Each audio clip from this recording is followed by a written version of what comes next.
Africa once had a jewel, a country so fertile, so promising, that the world called it the breadbasket of the continent. Its farms fed nations. Its mines supplied the globe with gold, platinum, and diamonds. Its people were educated, ambitious, and full of hope.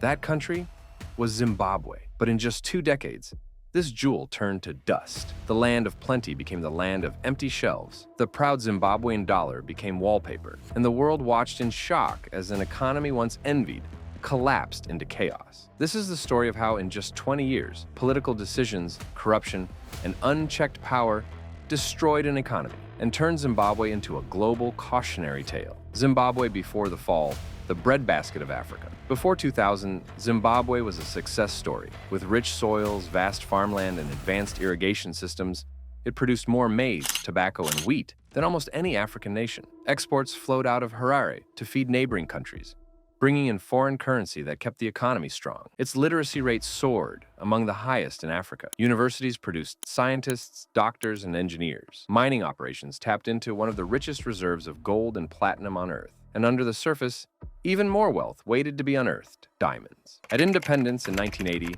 Robert Mugabe was hailed as a liberation hero. He preached reconciliation, education, and development. For nearly 2 decades, Zimbabwe seemed to be on a path to becoming Africa's model nation. But beneath the surface, fractures were forming. Land ownership remained highly unequal. Most of the fertile commercial farms were owned by a small group of white farmers. It was a ticking time bomb, one that politicians could weaponize for power. As the new millennium approached, Mugabe faced growing opposition. His grip on power was slipping, and in 2000, he lit the fuse that would blow the economy apart. Land reform, the spark that burned the fields. It started with a promise to give land back to the people. White settlers had seized the best farmland during colonial rule.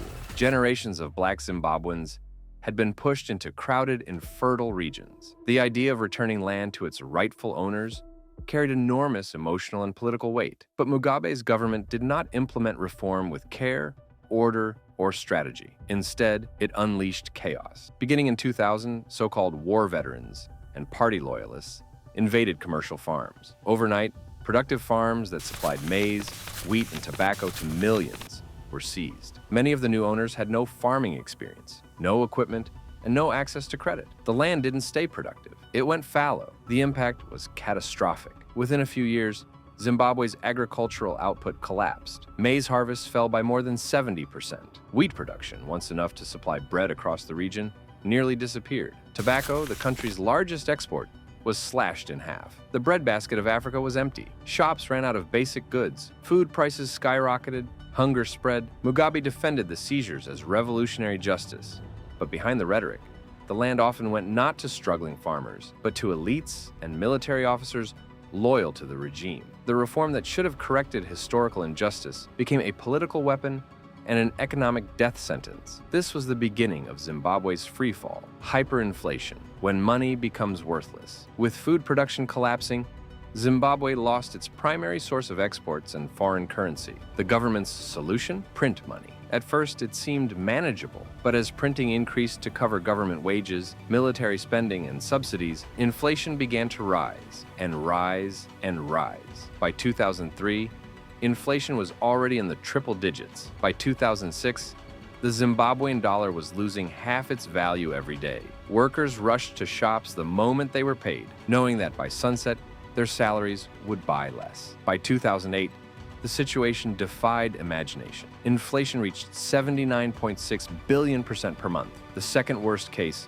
of hyperinflation in recorded history, after Hungary in 1946. Prices doubled every 24 hours. A loaf of bread cost millions, then billions, then trillions of dollars. Ordinary people suffered the most. Pensioners who had saved for decades saw their life savings vanish overnight. Teachers, doctors, and civil servants earned salaries so worthless they couldn't afford bus fare to work. Supermarkets' shelves emptied, not because food didn't exist somewhere, but because no one trusted the currency to exchange it. Money itself had lost meaning. The $100 trillion banknote, a symbol of collapse. If one symbol captured Zimbabwe's collapse, it was the $100 trillion banknote. Printed in 2008, it was the largest denomination ever issued by any government in history. Colorful, official, and utterly useless. It couldn't even buy a loaf of bread. Children carried backpacks of money to school. Workers received wages in wheelbarrows. Restaurants changed prices by the hour. People abandoned money altogether, turning instead to barter, trading cooking oil for sugar, maize for soap, fuel for bread. The world mocked Zimbabwe's banknotes, selling them as souvenirs on eBay for more than they were worth in Harare. But for Zimbabweans, it was no joke. It was survival. The $100 trillion note was not just currency, but a tombstone for a dying economy. Economic collapse, when everything stops working. The collapse of agriculture and the destruction of the currency triggered a wider economic meltdown. GDP shrank by nearly 50% between 2000 and 2008, the largest peacetime decline of any modern nation. Factories shut down. Unemployment soared to over 90%. Hospitals ran out of medicine. Electricity blackouts became routine, plunging cities into darkness. Life expectancy plummeted from 61 years in the 1990s to just 44 years by 2006. Hunger spread. Cholera outbreaks swept through impoverished communities as clean water systems failed. Meanwhile, the government grew more repressive. Elections were rigged,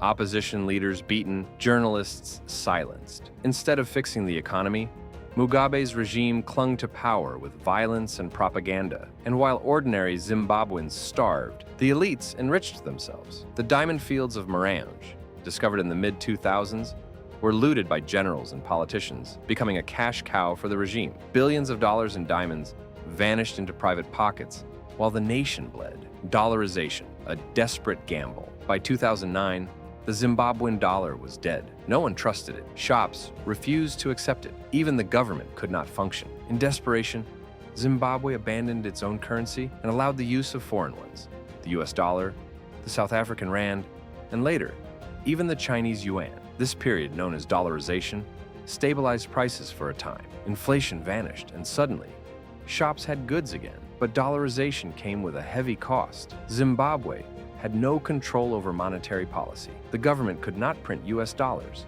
so it struggled to pay civil servants. Banks had no liquidity, and without a functioning local currency, the economy remained weak and dependent. It was not a solution. It was a bandage on a deep wound. Consequences: a nation on the run. The destruction of Zimbabwe's economy forced millions to flee. By 2010, nearly a quarter of the population had left the country, many crossing into South Africa, Botswana, and beyond. This brain drain robbed Zimbabwe of its doctors, teachers, and engineers, the very professionals it had once prided itself on producing. At home, families were torn apart, surviving only on remittances sent by relatives abroad. Inside the country, corruption thrived. Politicians hoarded wealth, fueled by diamond smuggling and illegal gold sales. Infrastructure crumbled. Roads fell into disrepair. Power stations broke down. Once world-class hospitals became death traps. The psychological toll was just as devastating. A generation grew up knowing only crisis. Young Zimbabweans learned to distrust banks, governments, and promises. To them, money was not security. It was an illusion.